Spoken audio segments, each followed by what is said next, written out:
Olá, meu nome é Maria Rita e hoje eu vim trazer para vocês um pouquinho sobre escolas literárias. Nós vamos focar mais sobre as escolas brasileiras, né? E eu queria começar perguntando para vocês, o que são as escolas literárias? As escolas literárias são escolas que têm as mesmas características da mesma sociedade, da mesma escrita, psíquico, social, cultura, então são daquele mesmo tempo. E esse conjunto de coisas é chamado de escola de época, escola literária ou movimento literário, estilo de época. Como que surgiu isso tudo, né? As escolas literárias, elas surgiram no continente europeu e lá já são milenares. Mas no Brasil demorou um pouquinho, né? Porque nós fomos colonizados bem depois. Então o processo aqui foi mais tardio, começando aí em 1500, né, com a descoberta do país, a partir aí do século XVI. Então a gente vai traçar aqui uma linha do tempo, eu vou colocar aqui para vocês a linha do tempo, deixar aqui para vocês, e nós vamos começar aí na literatura portuguesa, tá?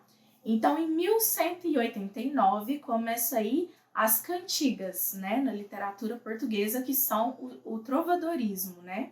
Em 1418 temos a poesia palaciana, que famoso Gil Vicente, né, que é o humanismo, e logo após, em 1527, temos os Lusíadas, Camões, o Renascimento, que é o classicismo. Ao todo, nós temos 14 escolas literárias no mundo e no Brasil. São elas o trovadorismo, o humanismo, o classicismo, quinhentismo, barroco, arcadismo, romantismo, realismo, naturalismo, parnasianismo, simbolismo, pré-modernismo, modernismo e tendências contemporâneas, que é o pós-modernismo. Para a gente compreender o que cada uma representa em seus respectivos períodos, é muito importante que a gente possa conhecer cada uma delas. O trovadorismo, ele foi o primeiro movimento dentro das escolas literárias. O que consistia ele? O trovadorismo ele se baseou na literatura e poesia durante o século XI, na Idade Média. Teve início na Europa e deu o pontapé inicial para as demais manifestações literárias. O trovadorismo ele surgiu com o fim do Império Romano, destruído no século V, com a invasão dos bárbaros vindos do norte da Europa e pendurou até o século XV. O humanismo ele é um período que retrata o que o próprio nome diz, né? O humanismo, o homem e a sua valorização. Surge mais atenção à natureza humana, a literatura mantém características religiosas, que vem para dar mais atenção e maiores criações, dar mais atenção às criações de Deus e à humanidade. Na Itália destacam-se grandes artistas, né, como o Dante, da Divina Comédia, o Giovanni, o Francesco Petrarca. Em Portugal, destaca-se o teatro do poeta de Gil Vicente, que é o autor da Barca, a Falsa, de Inês Pereira.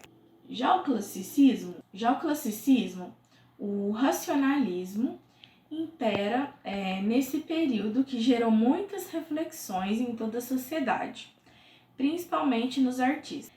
O individual é deixado de lado e pensamentos mais amplos sobre as verdades universal são foco de discussão. O período é caracterizado pela valorização da cultura grego-romana. Destacam-se os franceses François Rabelais e o Michel. Na Inglaterra, o poeta de maior sucesso foi William Shakespeare, que é aí Romeu e Julieta, todo mundo conhece, né? Megera Domada, tem várias obras aí incríveis. Que foi uma poesia lírica e teatral.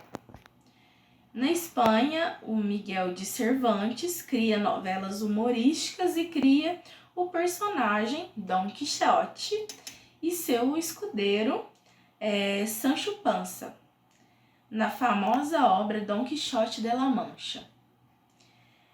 E as principais características do classicismo são o universalismo, o racionalismo, o antropocentrismo, paganismo, neoplatonismo e a referência à cultura grega. E agora nós vamos para a literatura brasileira, né? Como eu mencionei, ela veio mais tardia, por volta aí de 1500. Então, 1527, a gente tem a literatura de informação, a catequese, que é o quientismo. O que foi a escola, né, literária quientismo? Ela representa a primeira manifestação brasileira, conhecida como literatura de informação. Foi quando os portugueses vieram para o Brasil, os jesuítas, né, e eles mencionaram, chegaram nos navios, né, e falaram: nossa, aqui tem, as árvores são assim, a terra é assim, e mandou todo esse texto para Portugal, para informar a coroa de como era a terra. E outra coisa também eram as famosas catequeses, né, que os jesuítas davam aos índios. Então, mencionava muito a fauna, a flora e sobre o povo, né, as características, né, por exemplo, os índios andavam nus, que era algo assim para eles muito estranho, já que eles eram claramente católicos, né, e eram bem vestidos, aparentados, então eles relatavam tudo. Esse foi o conhecido quientismo. Nós temos aí alguns nomes que foram muito conhecidos, que é o Pero Vaz de Caminha, que todo mundo conhece, aquela famosa carta. Temos aí, né, os principais nomes do quientismo, que são Pero Vaz de Caminha, que todo mundo conhece, aquela famosa carta. Temos o Pero Magalhães Gandavo, temos o Padre Manuel da Gombreva e o Padre José de Anchieta, né? Que é esse aqui, que ele é conhecido como o Apóstolo do Brasil, né? Esse livro é sobre a vida dele. Logo após, né, em 1601, nasce aí o Barroco, né, que é a minha escola favorita e eu acho que vocês vão gostar. Tem o início aí no século XVII e no país essa teve uma grande tendência artística, né, cultural e tudo mais. É conhecido muito na história, né, também. Porque as grandes igrejas com grandes torres representavam muita coisa, né? Diziam que as igrejas, as construções eram muito grandes porque a divindade, né, Deus, era maior do que o povo. Então, foi um tempo com muita religiosidade. Aí nós temos aí, né, o início foi a publicação de Prosopopeia, em 1601, de Bento Teixeira. Aí temos, né, a escultura, a arquitetura aí marcada pelo Aleijadinho.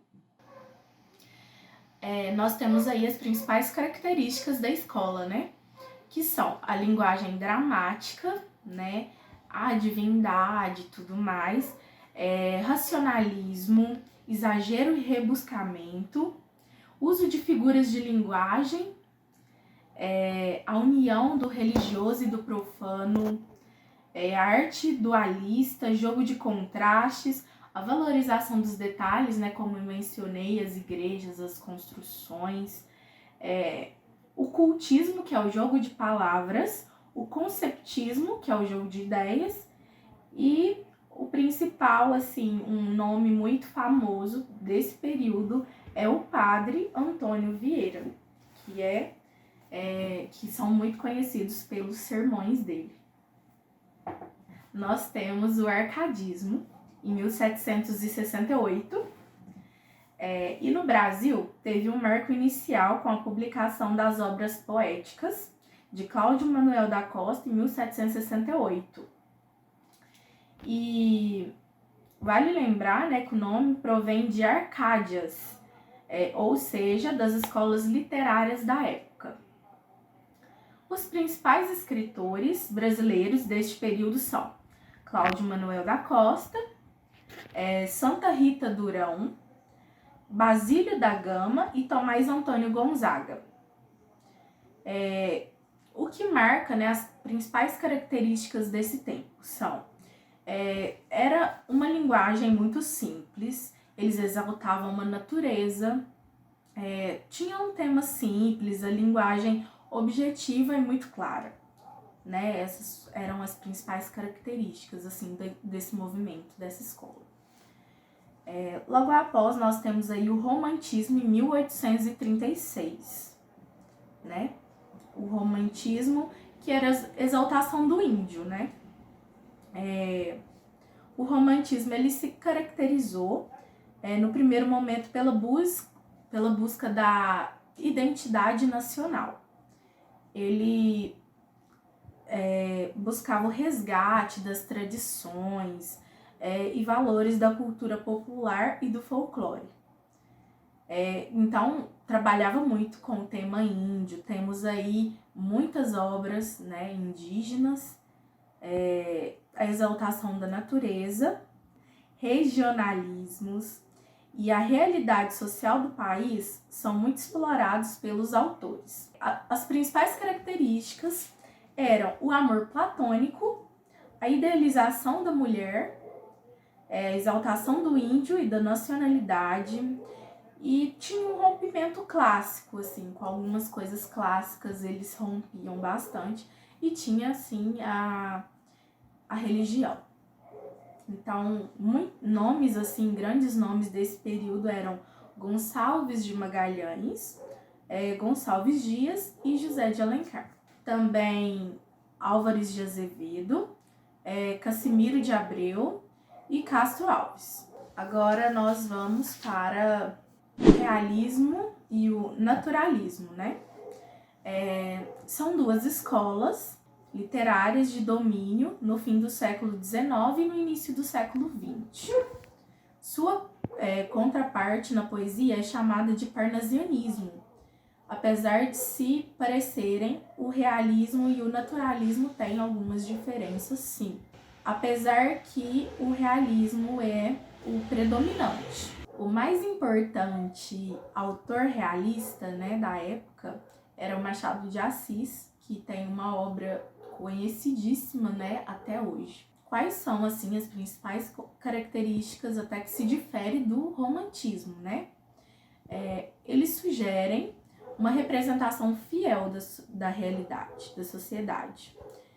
Apontam falhas e propõem mudanças de comportamentos humanos e das instituições. Substituindo os heróis românticos por pessoas limitadas e comuns, que é o contrário do romantismo, né? E tem aí as diferenças entre o realismo e o naturalismo. No realismo tem uma linguagem mais direta, uma linguagem mais clara e adjetivos realistas. E no naturalismo a linguagem é simples e há uso de regionalismo. Logo depois nós vamos para o simbolismo. O simbolismo ele aconteceu aí no ano de 1893 e as principais características foram a não racionalidade, o subjetivismo, individualismo e imaginação. Era uma escola que incentivava muito o domínio da imaginação mesmo, a espiritualidade e a transcendência. O subconsciente, o inconsciente, a musicalidade, o misticismo, e tinha sim as figuras de linguagem. As figuras de linguagem eram a sinestesia, a aliteração e a sonância. Um grande nome desse período foi o Augusto dos Anjos. Foi uma escola que trabalhava muito com as artes, né? Nós podemos observar, né? Gostava de trabalhar com música, com imaginação, então incentivava bastante o pessoal daquela época. E por fim, mas não menos importante, temos o modernismo, né? Que foi uma escola aí que aqui na linha do tempo nós colocamos em 1922 e ela aconteceu em 3 etapas, né, que nós chamamos de gerações. Essas gerações, elas aconteceram, né, o modernismo aconteceu devido às inovações artísticas das vanguardas europeias. E aí a gente tem a Semana da Arte Moderna, a famosa Semana da Arte Moderna, que é muito falado em literatura, em história, em artes, porque foi um grande marco, aconteceu em São Paulo, no Teatro Municipal, do dia 11 ao dia 18 de fevereiro de 1922, e contou com a presença de vários artistas, inclusive literários, pintores e etc. A primeira fase do modernismo aconteceu de 1922 a 1930, né? É a fase heróica ou de destruição. Aí nós temos os grandes nomes desse período, que são o Mário de Andrade, o Manuel Bandeira e o Oswald de Andrade. A segunda fase modernista aconteceu de 1930 a 1945. Foi a fase da consolidação ou geração de 30. Contou aí com os nomes de Carlos Drummond de Andrade, Murilo Mendes, Jorge de Lima, Cecília Meirelles, Vinícius de Moraes e Jorge Amado. A terceira fase modernista aconteceu de 1945 a 1960. É a geração de 45, né? Aí os grandes nomes são Mário Quintana, João Cabral de Melo Neto, Guimarães Rosa e a famosa, linda e maravilhosa Clarice Lispector, né? Que mulher diva. Bom, pessoal, após, né, toda essa explicação, eu queria propor uma dinâmica para a gente aprender isso tudo na prática. Depois de ter falado sobre as escolas literárias, principalmente as brasileiras, né, que foi aí o quinhentismo, o barroco, o arcadismo, o romantismo, o realismo, que é o naturalismo e o parnasianismo, simbolismo e o modernismo, eu quero propor para vocês uma atividade que vocês deverão me enviar no meu e-mail. Vocês têm uma semana para me apresentar essa dinâmica, que consta no seguinte. Existe no YouTube, na internet, várias paródias, né, com músicas, diversas delas, que pegam alguma música e transformam, modificando a letra sobre alguma escola literária. E é exatamente isso que vocês vão fazer. Vocês vão escolher na preferência de vocês alguma música e vão transformar a letra dela, mencionando, caracterizando alguma escola literária que mais te chamou a atenção, né? Você pode escolher aí da sua preferência. E vocês vão estar me enviando. Eu vou dar um exemplo para vocês de uma das paródias que eu encontrei aqui, eu achei bastante legal. Então eu vou soltar aqui agora uma paródia que eu achei no YouTube e achei muito legal, que é um exemplo para vocês se inspirarem mesmo. Vou soltar aqui agora. Ouso de andar de Miramar e fez o Serafim, quarta sílaba por U e também para o Brasil. Manuel, Mário, Osvaldo, Manuel, Mário, Osvaldo, Manuel, Mário, Osvaldo, Manuel, Mário. 2, a semana foi acontecer. Ela com o passado vai romper. Poema, piada e a pílula. Paródia, então 2, essa é a primeira geração. Liberdade para a criação. Coloquial se torna língua brasileira. Iconoclastia, humor e reverência. De sapo vai chamar o parnasiano. E um cigarro me dá, e grato pela vaia. Vamos escrever sobre o cotidiano. Mário de Andrade, Paulicéia e Macunaíma, verbo transitivo e verso sem rima. Mário, Osvaldo, Manuel, Mário, Osvaldo, Manuel, Mário, Osvaldo, Manuel, Mário. 2, a semana foi acontecer. Ela com o passado vai romper. Poema, piada e a pílula. Paródia, então 2, essa é a primeira geração. Liberdade para a criação. E coloquial se torna língua brasileira. Iconoclastia, humor e reverência. De sapo vai chamar o parnasiano. E um cigarro me dá, e grato pela vaia. Vamos escrever sobre o cotidiano. Manuel Bandeira foi Palácio, tema simbolista. Foi concreto dos modernos, foi o João Batista. Mário Osvaldo, Manuel, Mário Osvaldo, Manuel, Mário Osvaldo, Manuel, Mário. Iconoclastia, humor e reverência. De sapo vai chamar o parnasiano. E um cigarro me dá, e grato pela vaia. Vamos escrever sobre o cotidiano. Ronald de Carvalho, Vila Lobos, Anitta Malfatti, Brecheio, Graça Aranha de Cavalcante. Manuel, Mário Osvaldo, Manuel, Mário Osvaldo, Manuel, Mário Osvaldo, Manuel, Mário. Anitta Malfatti, Brecheio, Graça Aranha de Cavalcante. Manuel, Mário Osvaldo, Manuel, Mário Osvaldo, Manuel, Mário Osvaldo, Manuel, Mário. Então é isso, me mandem no e-mail. Até semana que vem, que eu vou estar conferindo tudo e a gente vai soltar nas redes sociais. Foi muito legal estar com vocês aqui. Espero que vocês tenham curtido a aula. Deixem sua curtida, se inscreva no canal, ative o sininho e mande o link aqui para mais pessoas poderem assistirem, se informarem sobre esse assunto. Mandem para os seus amigos, para sua família. E é isso. Fiquem bem. Até mais.